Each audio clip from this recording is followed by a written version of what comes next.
Assalamualaikum warahmatullahi wabarakatuh. Good morning students. Apa kabar anak-anakku semuanya kelas 3D? Alhamdulillah hari ini kita bisa belajar kembali untuk mempelajari tematik subtema 4 di tema 1. Hari ini kita akan belajar tentang perkembangbiakan tumbuhan. Nah, anak-anak, apa itu perkembangbiakan? Perkembangbiakan adalah kemampuan makhluk hidup untuk menghasilkan individu baru yang sifatnya sama atau menyerupai induknya. Nah, perhatikan contoh student. Di situ ada pohon pisang yang besar merupakan induknya. Nah, individu baru yang dimunculkan pisang itu ada di sampingnya yang kecil. Sifatnya individu baru tersebut sama persis dengan induknya. Nah, inilah yang disebut dengan perkembangbiakan. Kemudian untuk hari ini kita akan belajar tentang macam perkembangbiakan tumbuhan. Perkembangbiakan tumbuhan hari ini ada dua macam, perkembangbiakan secara vegetatif alami dan perkembangbiakan secara vegetatif buatan. Tetapi untuk hari ini kita hanya akan mempelajari perkembangbiakan tumbuhan secara vegetatif alami. Apa itu perkembangbiakan tumbuhan secara vegetatif alami? Perkembangbiakan tumbuhan secara vegetatif alami artinya perkembangbiakan tanpa bantuan manusia. Jadi tumbuhan tersebut mampu berkembang biak sendiri meskipun tidak dibantu oleh manusia. Nah, perkembangbiakan secara alami sendiri ada beberapa macam. Yang pertama ada dengan spora. Yang kedua dengan tunas, yang ketiga umbi, yang keempat geragi, dan yang kelima akar tinggal. Hari ini kita tidak akan mempelajari kelimanya semuanya, tetapi hanya akan mempelajari tentang spora, tunas, umbi, dan juga akar tinggal. Oke student, mari kita pelajari bersama. Perkembangbiakan dengan spora. Pernahkah student mendengar apa itu spora? Spora itu bentuknya sangat kecil student, jadi tidak bisa dilihat dengan mata secara langsung. Bentuk spora itu seperti biji tetapi sangat kecil. Nah, tumbuhan yang berkembang biak dengan spora itu contohnya ada tumbuhan paku. Itu contoh tumbuhan paku ya student. Biasanya pasti kalian sering menemukan di daerah yang masih banyak tumbuhannya, biasanya tumbuh di samping pohon besar. Kemudian ada tumbuhan lumut. Biasanya tumbuhan lumut ini muncul di bebatuan atau daerah yang lembab. Kemudian yang terakhir ada tumbuhan jamur. Nah, perhatikan tumbuhan jamur tersebut student. Jadi, jamur itu adalah salah satu tumbuhan yang tidak memiliki klorofil. Apa itu klorofil? Klorofil adalah zat hijau daun. Sehingga pada jamur jarang kita temui ada yang berwarna hijau karena memang dia tidak memiliki klorofil. Itulah sebabnya jamur ada yang berwarna putih, ada yang berwarna hitam, maupun ada yang berwarna kecoklatan. Hal tersebut terjadi karena jamur tidak memiliki klorofil. Selanjutnya adalah perkembangbiakan dengan tunas. Nah, perkembangbiakan dengan tunas sendiri terjadi pada tumbuhan pisang, tebu, dan bambu.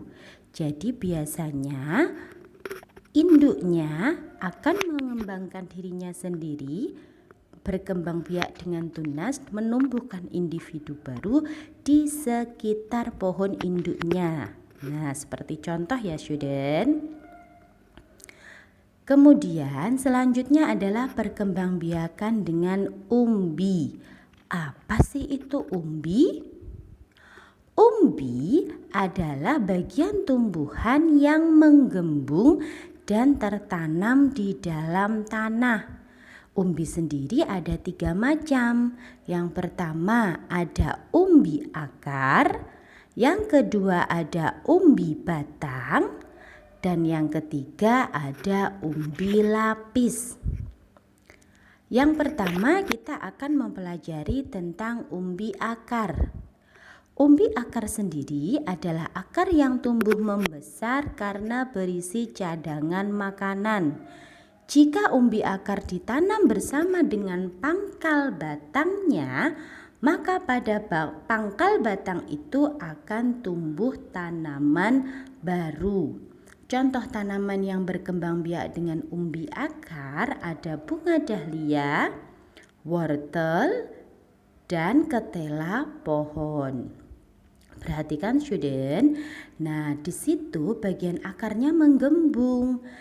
Nah, karena berisi cadangan makanan, tumbuhan tersebut biasa bisa dikonsumsi oleh manusia. Jika kita memangkas bagian pangkalnya kemudian kita tanam, maka akan tumbuh tanaman baru. Selanjutnya setelah umbi akar, kita akan belajar tentang umbi batang. Umbi batang sesungguhnya adalah batang yang tumbuh menggembung di dalam tanah. Batang di dalam tanah menggembung karena menyimpan cadangan makanan. Tanaman yang berkembang biak dengan umbi batang contohnya adalah kentang, talas, dan ubi jalar. Nah, di sini ada salah satu contoh tanaman yang berkembang biak dengan umbi batang, yaitu kentang. Nah, kentang itu sendiri sebenarnya adalah umbi batang itu, student. Jika dia diletakkan di tempat yang sesuai, cocok untuk dia berkembang, maka akan tumbuh akar dan setelah itu tumbuh tanaman baru. Selanjutnya kita belajar tentang umbi lapis. Nah, apa sih itu umbi lapis? Umbi lapis adalah daun yang berlapis-lapis membentuk umbi dan di tengahnya tumbuh tunas.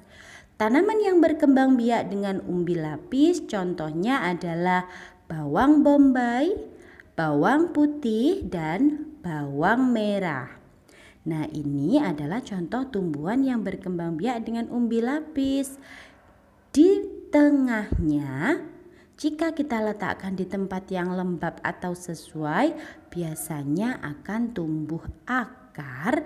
Di tengahnya akan tumbuh tanaman baru. Nanti kamu bisa cek bawang merah ataupun bawang bombay milik ibumu ya, apakah di dalamnya berlapis-lapis. Oke, student. Selanjutnya kita akan belajar tentang akar tinggal. Kenapa kok disebut akar tinggal?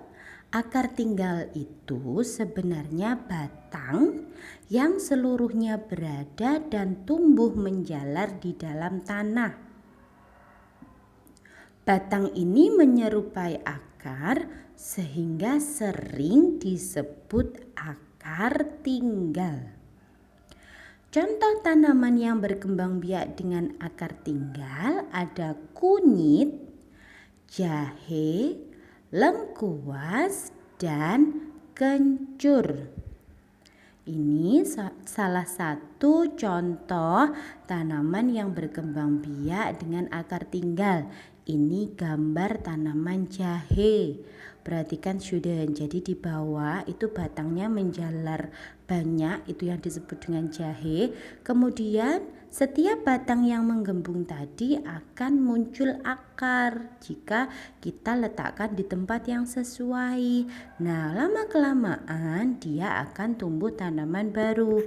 Jadi student, kadang di musim kemarau tanaman ini supaya tidak mati sepenuhnya, biasanya daunnya digugurkan. Nah, sisa-sisa batang yang masih ada di dalam tanah ketika musim hujan itu akan tumbuh kembali menumbuhkan batang serta daunnya. Sehingga kadang terlihat di ladang ketika musim kemarau tanamannya mati semua. Tapi tiba-tiba ketika musim hujan tanamannya hidup lagi dengan sendirinya tanpa ada yang menanam. Sebenarnya di dalam tanah itu masih ada sisa-sisa batang jahe atau akar tinggal yang berada di dalam tanah, dan ketika musim hujan dia akan menumbuhkan akar serta akan tumbuh tanaman baru. Nah, student, sekian penjelasan dari Ustazah. Terima kasih, semoga bermanfaat dan tetap rajin belajar. Wassalamualaikum warahmatullahi wabarakatuh.